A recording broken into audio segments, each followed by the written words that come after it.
have a partnership with the University of Minnesota where we're trying to work with our teachers to better implement science and math. And in the area of science, partnerships with specific colleges at the university where we could utilize that bandwidth for things like sharing images from the microscopes that are seen at the University of Minnesota right here in Austin without leaving.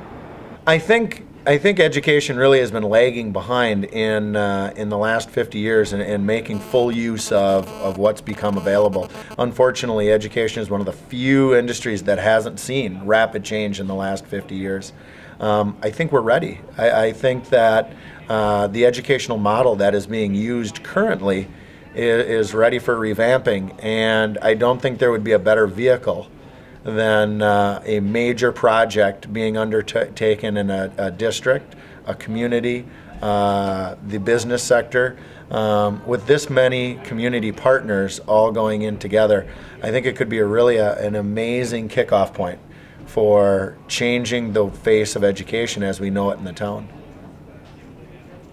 Well, the biggest thing is you look that in today's world, it's not about waiting to see some white paper or to see a journal article on what is happening in the areas of research, in the areas of science, in the areas of education. We now have immediacy, and what a large bandwidth would allow us to do is to work with scientists, to work with researchers, to work with educators across the world and continue what we believe is important, and that's our students working hand in hand with the experts to get a leg up in terms of where they want to be educationally.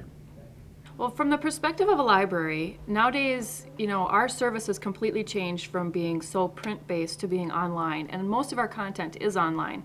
So whether the students are at school or they're at home, they really need quick access to information, and we have thousands of journal articles, full text books, e-books, videos on demand. There's just so much out there, but with a slow internet connection, it's really difficult for them to access that without being frustrated with the buffering, and kids kind of give up. So the whole service in libraries has changed dramatically with the internet, and that hinges on having a connection that's quick enough to do what they need it to do.